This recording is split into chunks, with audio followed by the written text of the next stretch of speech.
Hello students, today we will discuss about making of the Indian Constitution कि हमारा जो संविधान है, इंडिया का जो कॉन्स्टिट्यूशन है वो कैसे बना।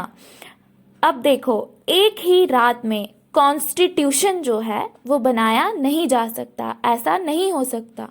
तो इसे बनाने में काफ़ी टाइम जो है वो लगा और कुछ प्रॉब्लम्स जो है वो भी फेस करनी पड़ी। जैसे हमने साउथ अफ्रीका में देखा कि कैसे वहाँ पे जो है वाइट्स और नॉन वाइट्स जो है दोनों की सहमति से कॉन्स्टिट्यूशन बनाया गया, जिसमें डिस्कशन में ही 2 इयर्स जो है वो चले गए।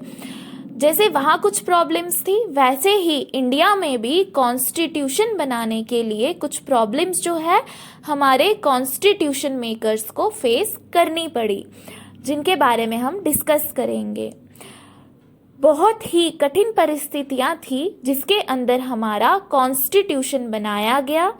आज हमारी कंट्री में सब कुछ नॉर्मल है, सारी सिचुएशंस जो हैं, सारी चीज़ें बेहतर हैं, लेकिन तब ऐसा नहीं था।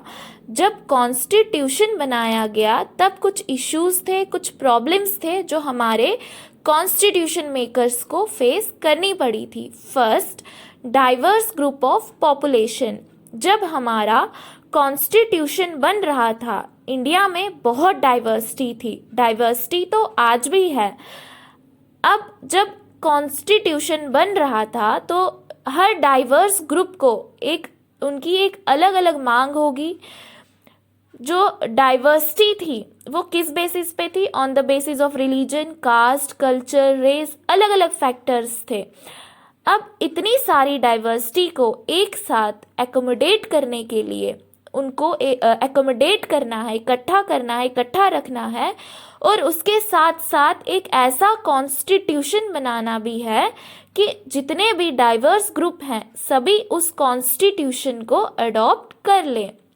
ये एक बहुत बड़ा चैलेंज था हमारे कॉन्स्टिट्यूशन मेकर्स के सामने। तो पहला चैलेंज यही था कि एक ऐसा कॉन्स्टिट्यूशन बनाया जाए जिसकी सब रिस्पेक्ट करें।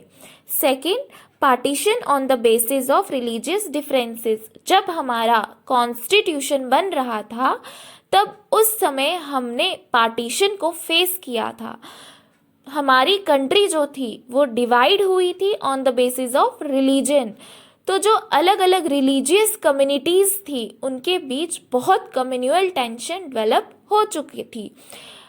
तो जब कॉन्स्टिट्यूशन बनाना है तो हमारे कॉन्स्टिट्यूशन मेकर्स को इस बात का ध्यान रखना था कि ऐसा प्रोविज़न कुछ ना आए जो हिंदूज को गुस्सा कर दे या जो मुस्लिम्स को गुस्सा कर दे।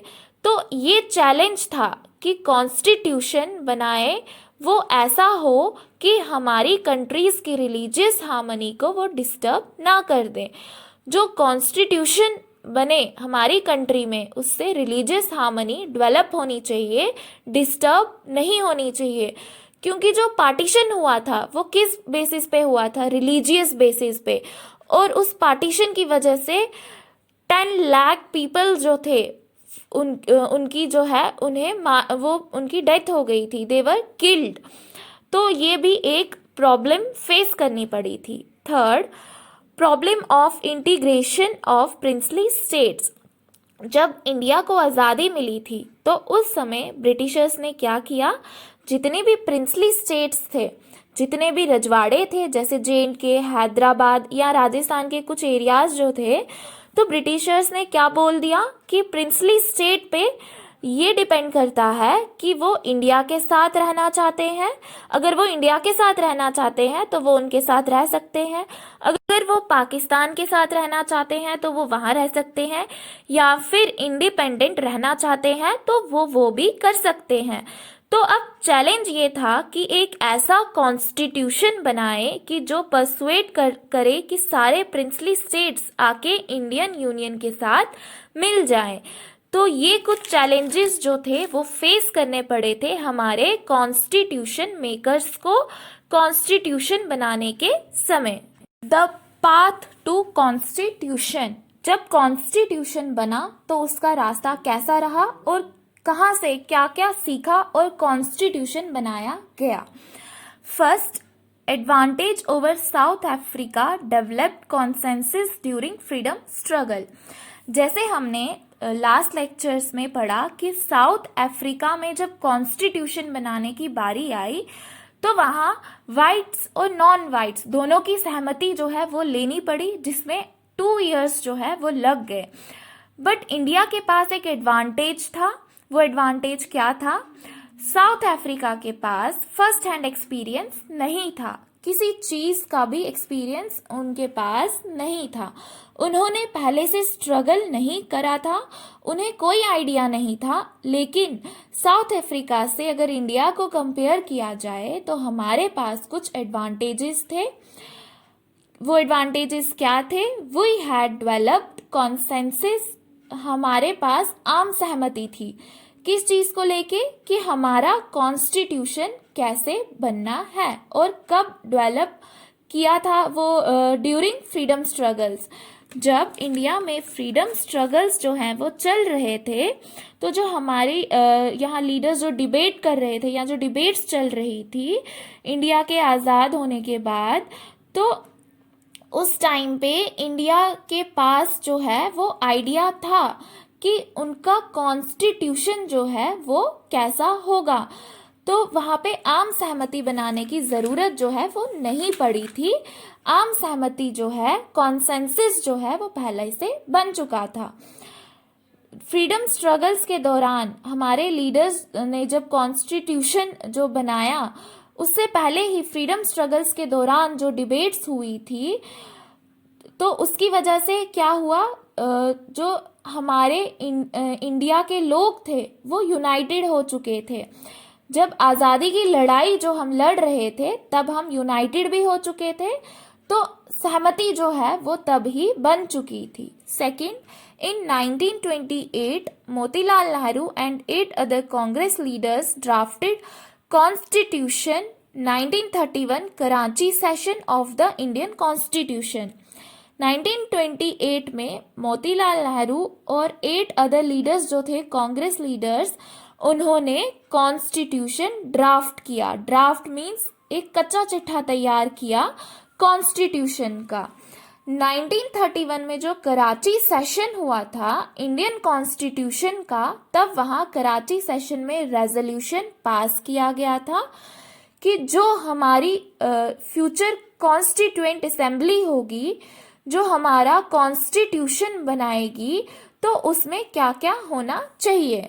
यहाँ पहले हम देखेंगे कि 1928 में कॉन्स्टिट्यूशन बनाने का आइडिया जो है वो कैसे आया, क्यों आया, उस जब वो जो रूल्स जो हैं वो बनाए गए, उसके बाद उसमें क्या रिकमेंडेशंस दी गई या उसके आफ्टर इफेक्ट्स क्या थे। सबसे पहले हम बात करेंगे वाई, मीन्स कि हमारा जो कॉन्स्टिट्यूशन है वो बनाने का आइडिया कहाँ से आया, उसे कब बनाना शुरू किया गया। 1928 में साइमन कमीशन जो है वो आया। साइमन कमीशन को सारे इंडियंस ने अपोज करा क्योंकि उसमें कोई भी इंडियन मेंबर नहीं था। तब secretary of state Lord Bikram head ने इंडियन लीडर्स को चैलेंज करा कि अगर आप इतने ही कैपेबल हो तो आप अपना खुद का कॉन्स्टिट्यूशन ड्राफ्ट क्यों नहीं कर लेते। इस चैलेंज को सारे पॉलिटिकल पार्टीज ने एक्सेप्ट किया और एक all Indian political party conference बुलाई गई, जिसमें एक कमेटी बनाई गई जो इंडिया का कॉन्स्टिट्यूशन ड्राफ्ट करेगा। इस कमेटी को बोलते हैं नेहरू कमेटी। इसके चेयरमैन थे मोतीलाल नेहरू और इसके सेक्रेटरी थे जवाहरलाल नेहरू। इसके मेंबर थे Ali Imam, Tej Bahadur Sapru, Subhash Chandra Bose, Shoaib Qureshi, Mangal Singh, MS Aney and GR Pradhan. इस कमेटी ने जो रिपोर्ट दी, जो रिकमेंडेशंस दी, उसे कहते हैं नेहरू रिपोर्ट। ये जो रिपोर्ट थी ये सबमिट कराई गई Lucknow session of all party conference on August 1928 में। क्या रिकमेंडेशंस थे? फर्स्ट, इंडिया को डोमिनेंट मीन्स अधिराज्य का स्टेटस मिलना चाहिए। इस कमेटी ने रिकमेंड करा फंडामेंटल राइट्स को, और ये रिकमेंड करा कि कोई भी मैन या वुमेन जो 21 ईयर्स अबव है उसे वोट का राइट होना चाहिए। मैन वुमेन दोनों को इक्वल राइट्स मिलने चाहिए। स्टेट का कोई भी रिलीजन नहीं होगा, मीन्स स्टेट का कोई भी रिलीजन नहीं होना चाहिए, सेकुलर स्टेट होनी चाहिए। इस कमेटी ने सेपरेट इलेक्टोरेट्स को सपोर्ट नहीं करा, और यही एक पॉइंट जो था मुस्लिम लीग और कांग्रेस के बीच बोन ऑफ कंटेंशन बना। इस कमेटी ने ये कहा कि फेडरल फॉर्म ऑफ गवर्नमेंट होनी चाहिए, जिसकी पावर्स जो है वो सेंटर्स के पास होनी चाहिए, ना कि प्रोविजंस के पास। इस कमेटी ने ये भी कहा कि हम सेपरेट इलेक्टोरेट का नहीं देंगे, हम रिजर्वेशंस देंगे। मींस जहाँ जो माइनॉरिटी स्टेट्स हैं, जैसे जहाँ बंगाल और पंजाब में जहाँ मुस्लिम ज़्यादा थे वहाँ नॉन मुस्लिम्स को रिजर्वेशंस देंगे, और इंडिया की जो बाकी स्टेट्स हैं जहाँ मुस्लिम ज़्यादा नहीं है वहाँ मुस्लिम्स को रिजर्वेशंस देंगे, बट हम सेपरेट इलेक्टोरेट्स नहीं देंगे। इस कमेटी ने कहा कि India constitutional head governor general होना चाहिए। कॉन्स्टिट्यूशनल हेड जो है वो गवर्नर जनरल होना चाहिए। इस कमेटी ने सुप्रीम कोर्ट को क्रिएट करने का प्रपोजल रखा। इस कमेटी ने कहा प्रोविजन की क्रिएशन जो है भाषा के आधार पर होनी चाहिए। इंडिया की लैंग्वेज कोई इंडियन लैंग्वेज होगी, हिंदी हो सकती है, संस्कृत हो सकती है, या कोई भी इंडियन लैंग्वेज हो सकती है, पर हम इंग्लिश को पूरी तरह बंद नहीं करेंगे, हम इसका यूज़ परमिट करेंगे। इंडिया में परमिट में इजाज़त जो है वो मिलेगी। उसके बाद इसके कुछ आफ्टर इफ़ेक्ट्स थे। अब आफ्टर इफ़ेक्ट्स क्या थे? जो कम्युनल रिप्रेजेंटेशन था वो एक्सेप्ट नहीं किया गया था मुस्लिम लीग की तरफ से, तो उन्होंने अपने कुछ सुजेशंस दिए थे। जब ये report all India party conference में रखी गई तो मुस्लिम लीग ने कुछ रिकमेंडेशंस दी कि इस रिपोर्ट में कुछ चेंजेस होनी चाहिए। उन्होंने कहा आप सेंटर लेजिस्लेचर में 1/3 रिप्रेजेंटेशन जो है वो मुस्लिम्स को दें। इन्होंने कहा कि पंजाब और बंगाल में जो रिप्रेजेंटेशन है वो पॉपुलेशन के बेसिस पे मिलनी चाहिए। जैसे कि नेहरू रिपोर्ट में कहा गया था कि हम माइनॉरिटी बेसिस पे जो है रिजर्वेशंस देंगे, लेकिन इन्होंने कहा कि पॉपुलेशन के बेसिस पे जो है मिलनी चाहिए। इन्होंने कहा कि 3 नए प्रोविंसेस बनने चाहिए, Sindh, Balochistan, north west frontier province, लेकिन जो हिंदू महासभा थे उन्होंने इसे अपोज करा।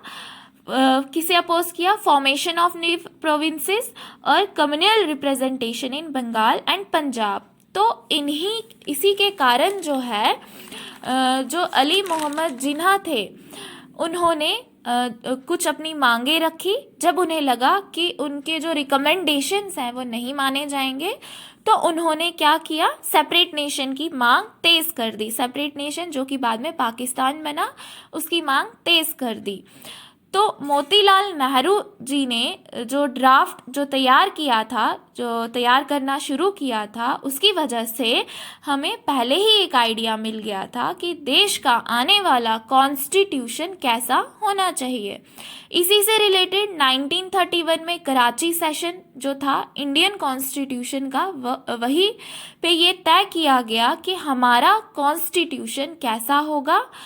हम यूनिवर्सल एडल्ट फ्रेंचाइज देंगे, मींस वोटिंग राइट देंगे, right to freedom, right to equality, protecting rights for minorities, ये सब जो है राइट्स वो हम देंगे।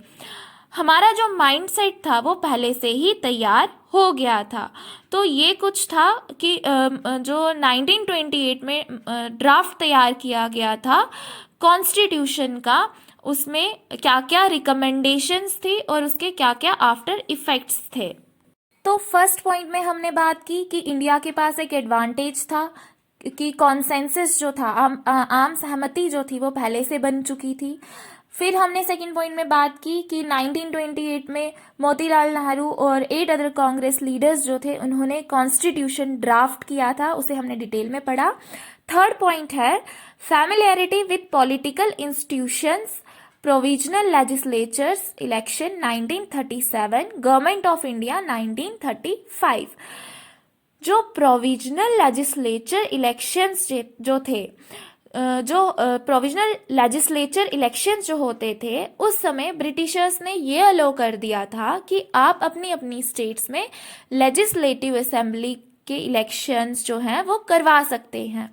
तो इंडिया के जो लोग हैं उन्हें भी पार्टिसिपेट करने का मौका जो है वो मिला था। तो वही जो है वो वहाँ लीडर्स बनते थे, फिर वो असेंबली के अंदर काम करते थे और वो ये सीख रहे थे कि कैसे लॉज बनाते हैं, क्या क्या प्रोविजंस होने चाहिए, क्या प्रोविजंस नहीं होने चाहिए। तो हमें पहले से ही आइडिया मिलने लगा था कि पॉलिटिकल इंस्टीट्यूशंस कैसे चलते हैं, एग्जीक्यूटिव्स जो कैसे काम करते हैं, हमें आइडियाज़ मिलने लगे थे। तो इस चीज़ से हम निश्चिंत हो गए थे कि कल को जब हमारा कॉन्स्टिट्यूशन बनाने की बारी आएगी, देश चलाने की बारी आएगी, तो हम चला लेंगे, हमें किसी के ऊपर निर्भर रहने की ज़रूरत नहीं पड़ेगी। तो ये जो प्रोविजनल लेजिस्लेचर इलेक्शंस थे 1937 में जो हुए थे, तो यहाँ पे इंडियंस को जो है वो मौका मिलना शुरू हुआ था। गवर्नमेंट ऑफ इंडियन एक्ट 1935, ये एक्ट जो है passed by the British Parliament in August 1935। ये एक्ट था act to make further provisions of India. उसके बाद fourth point, inspiration from French revolution, Russian revolution, bill of rights in the US. जब constitution बनाया गया तो वर्ल्ड वाइड जितने भी पॉलिटिकल एक्टिविटीज़ हुई, जितने भी इवेंट्स हुए, वहाँ से इंस्पिरेशंस जो हैं वो ली गई। जैसे फ्रेंच रेवोल्यूशन से इंस्पिरेशंस ली गई, रशियन रेवोल्यूशन से इंस्पिरेशंस ली गई। फ्रेंच रेवोल्यूशन से idea of liberty, equality, freedom ये सब लिया गया। रशियन रेवोल्यूशन से सोशलिस्ट सोसाइटी का आइडिया लिया गया। Bill of rights in US, fundamental rights जो हैं उसका आइडिया लिया गया।